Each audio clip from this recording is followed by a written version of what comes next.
Hello students, कैसे हो आप सब। आज हम पढ़ने वाले हैं chapter number 5, the fundamental unit of life.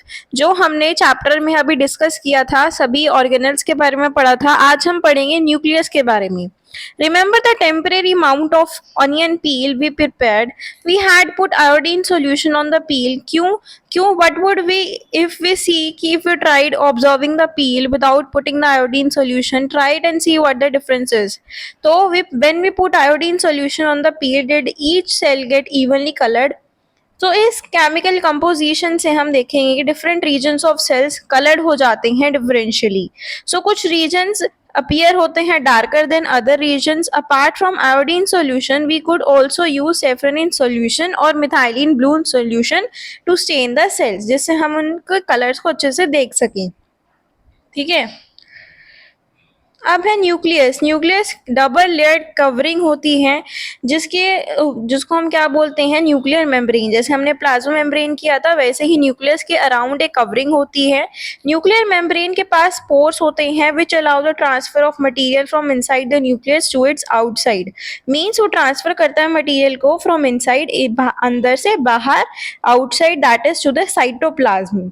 So nucleus के अंदर क्रोमोसोम्स जो होते हैं, रोड शेप्ड स्ट्रक्चर्स होते हैं, जो cell is about to divide जब होता है, जब उसके अंदर सेल जो होते हैं वो डिवाइड करते हैं। क्रोमोसोम्स के अंदर इंफॉर्मेशन होती है जिसकी वजह से वो इनहेरिटेंस करते हैं कैरेक्टर्स की, एक पेरेंट जनरेशन से दूसरी नेक्स्ट जनरेशन के अंदर, in the form of DNA molecules. Chromosomes compose होते हैं डीएनए और प्रोटीन से।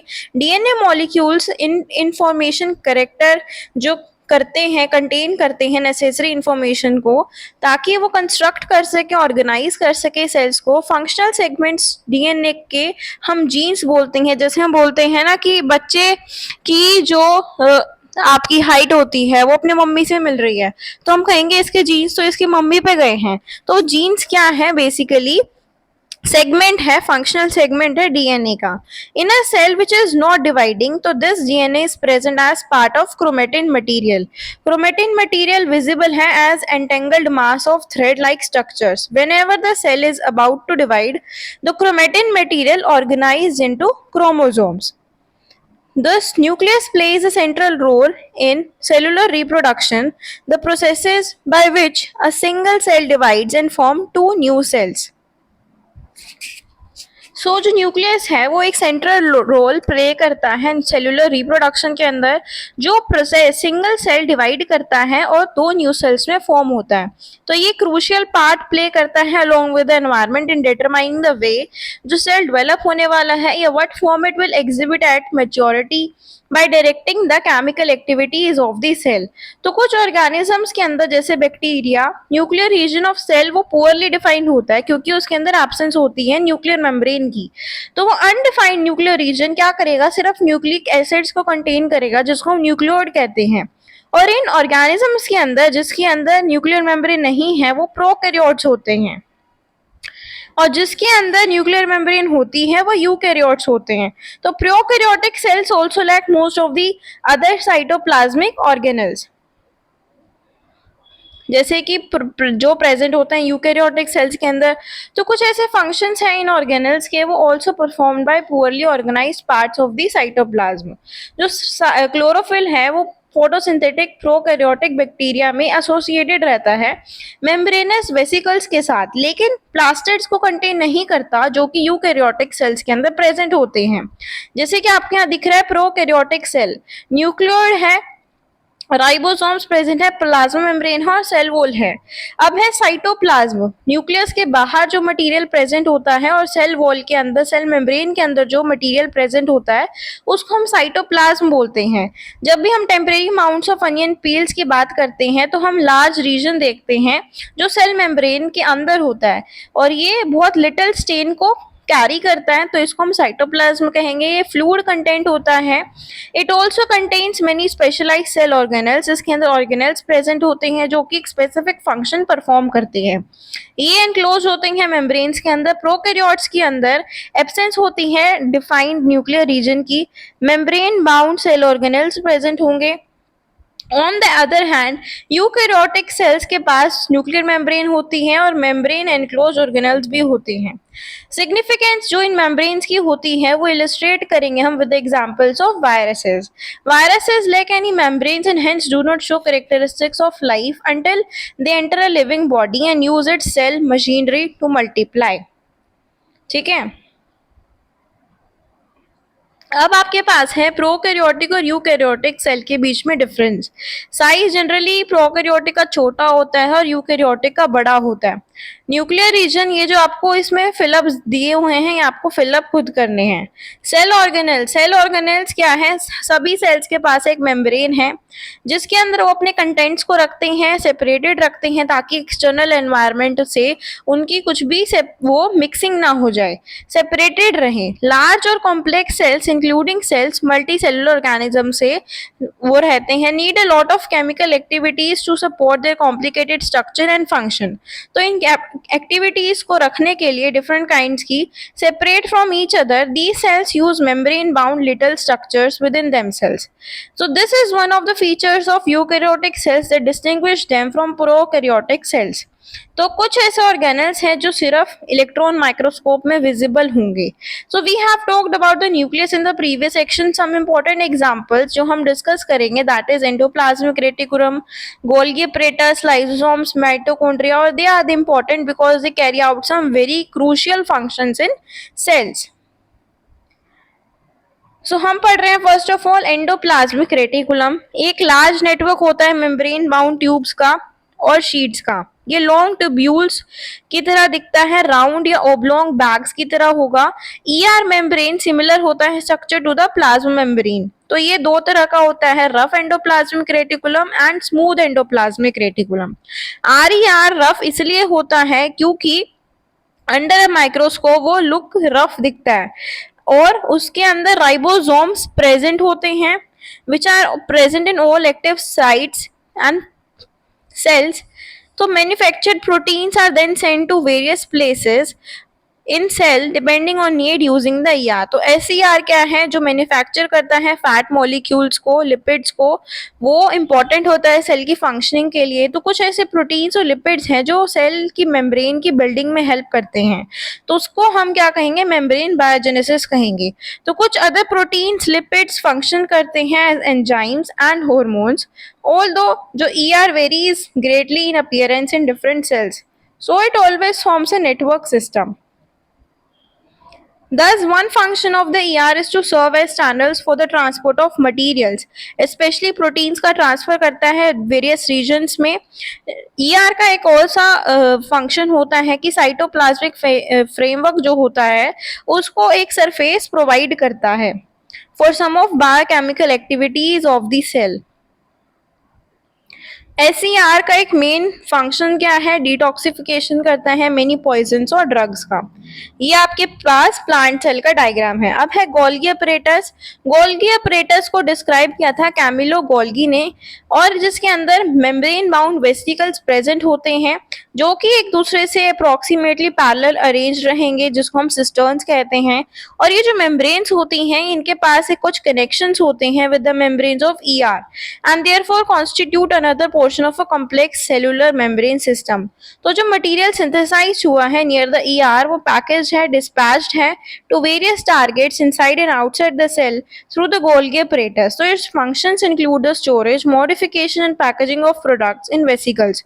कुछ केसेस में complex sugars may be made from simple sugars in the Golgi apparatus। Complex sugars को छोटे छोटे सिंपल शुगर से बनाया जाता है। तो गोल्गी apparatus इन्वॉल्व हुआ in the formation of lysosomes. ठीक है, अब हम पढ़ते हैं लाइसोसोम्स क्या होते हैं। तो स्ट्रक्चरली अगर हम देखें, lysosomes membrane bound sac filled with digestive enzymes होते हैं। इन एंजाइम्स के बाद क्या है, ये किससे बनते हैं, आरईआर से बनते हैं। Lysosomes kind of waste disposal system होता है जिसके अंदर वो सेल को क्लीन करने का काम करता है। फॉरेन मटेरियल सेंटर होते हैं सेल के अंदर, जैसे कि बैक्टीरिया और food as well as old organelles end up in the lysosomes, जो ब्रेक करते हैं कॉम्प्लेक्स सब्सटेंसेस को इनटू सिंपलर सब्सटेंसेस। अब lysosomes are able to do this because they contain powerful digestive enzymes, क्योंकि उसके अंदर कैपेबिलिटी है कि वो ब्रेकिंग डाउन कर देगा सभी ऑर्गेनिक मटेरियल्स को। तो इस डिस्टर्बेंस की वजह से जो सेलुलर मेटाबॉलिज्म के अंदर हुई है, फॉर एग्जाम्पल जब भी सेल डैमेज हो जाता है तो लाइसोसोम्स बर्स्ट आउट हो जाएगा और जो एंजाइम्स है वो डाइजेस्ट कर लेंगे अपने आप सेल को। तो लाइसोसोम्स को हम क्या कहते हैं, सुसाइडल बैग्स या सुसाइड बैग्स कहते हैं। अब है माइटोकॉन्ड्रिया। माइटोकॉन्ड्रिया को powerhouse of the cell क्यों कहा जाता है, क्योंकि इसके पास दो मेम्ब्रेन कवरिंग्स होती हैं और ये एनर्जी फॉर्मेशन करता है in the form of ATP, इसीलिए हम इसे पावर हाउस कहते हैं। जो आउटर मेम्ब्रेन है वो पोरस स्ट्रक्चर होता है, इनर मेम्ब्रेन डीपली फोल्डेड रहता है और ये इंक्रीज करता है surface area for ATP generating chemical reactions. तो जो एनर्जी रिक्वायर्ड है for various chemical activities needed for life वो रिलीज होगा माइटोकॉन्ड्रिया से in the form of ATP. ATP को हम एनर्जी करेंसी ऑफ सेल कहते हैं। जो बॉडी को एनर्जी चाहिए होती है जो कि एटीपी के फॉर्म में स्टोर्ड रहती है, ताकि जो न्यू केमिकल कंपाउंड्स उसको बनाने हैं फॉर मैकेनिकल वर्क वो बना सके और वो जो बॉडी है वो एनर्जी को यूज कर सके। सो माइटोकॉन्ड्रिया स्ट्रेंज ऑर्गेनल्स होते हैं दैट इन द सेंस कि जो उनके पास ओन खुद का डीएनए है, राइबोसोम्स है, इसीलिए वो खुद प्रोटीन्स बना लेते हैं। प्लास्टिड्स, ये प्लांट सेल्स के अंदर प्रेजेंट होंगे। सिर्फ दो तरह के प्लास्टिड्स होते हैं, क्रोमोप्लास्ट और ल्यूकोप्लास्ट। क्रोमोप्लास्ट का मतलब होता है कलर्ड प्लास्टिड्स, ल्यूकोप्लास्ट व्हाइट और कलरलेस प्लास्टिड्स होते हैं। क्रोमोप्लास्ट कंटेन करते हैं पिगमेंट क्लोरोफिल, जो कि क्लोरोप्लास्ट हम बोलते हैं। क्लोरोप्लास्ट किस लिए यूजफुल होता है, ताकि वो ग्रीन पिगमेंट कलर उसको दे। ल्यूकोप्लास्ट प्राइमरीली ऑर्गेनल्स होते हैं जो मटेरियल जैसे कि स्टार्च, ऑयल्स, प्रोटीन ग्रैनुअल्स के अंदर स्टोर करते हैं। इंटरनल ऑर्गेनाइजेशन अगर क्लोरोप्लास्ट की देखें तो उसके अंदर न्यूमरस मेम्ब्रेन लेयर्स प्रेजेंट होती हैं जो कि एम्बेडेड है एक मटेरियल के अंदर जिसको हम स्ट्रोमा कहते हैं, और ये सिमिलर होते हैं माइटोकॉन्ड्रिया के अंदर, माइटोकॉन्ड्रिया के जैसे एक्सटर्नल स्ट्रक्चर के अंदर। जैसे कि माइटोकॉन्ड्रिया होता है वैसे ये प्लास्टिड्स अपना खुद का डीएनए बनाते हैं, राइबोसोम्स बनाते हैं। नेक्स्ट है वैक्यूल्स। वैक्यूल स्टोरेज सैक्स होते हैं फॉर सॉलिड और लिक्विड कंटेंट्स के लिए। वैक्यूल स्मॉल साइज होते हैं एनिमल सेल्स के अंदर, लेकिन प्लांट सेल्स के अंदर लार्ज वैक्यूल बन जाते हैं। तो सेंट्रल वैक्यूल कुछ प्लांट सेल्स के अंदर 50 to 90% सेल वॉल्यूम की कंटेन करता है। तो प्लांट सेल्स के अंदर वैक्यूल्स जो होते हैं वो सेल सैप से बनते हैं और टर्जिडिटी रिजिडिटी प्रोवाइड करते हैं। कुछ सब्सटेंसेस जो होते हैं importance in the life of plant cell are stored in vacuoles. तो these include amino acid, sugars, various organic acids and some proteins. तो सिंगल सेल्ड ऑर्गेनिज्म जैसे कि amoeba, food vacuole contains the food items that the amoeba has consumed. तो कुछ unicellular organisms हैं जो specialised vacuoles को contain करते हैं, उनका एक इम्पॉर्टेंट रोल है in expelling the excess water and some wastage from the cell. तो सब सेल्स एक्वायर करते हैं अपने अपने स्ट्रक्चर को और एबिलिटी टू फंक्शन, क्योंकि जो उनकी ऑर्गेनाइजेशन है उनकी मेम्ब्रेन की, ऑर्गेनल्स की, वो स्पेसिफिक वे के अंदर डिजाइन है और स्पेसिफिक फंक्शन वो परफॉर्म करते हैं। So this helps the cells to perform function जैसे कि respiration, nutrition, clearing of waste material और फॉर्मिंग द न्यू न्यूट्रिएंट्स और प्रोटीन्स। तो सेल एक फंडामेंटल स्ट्रक्चरल यूनिट है लिविंग ऑर्गेनिजम्स के लिए। तो ये बेसिक फंक्शनल यूनिट है लाइफ की।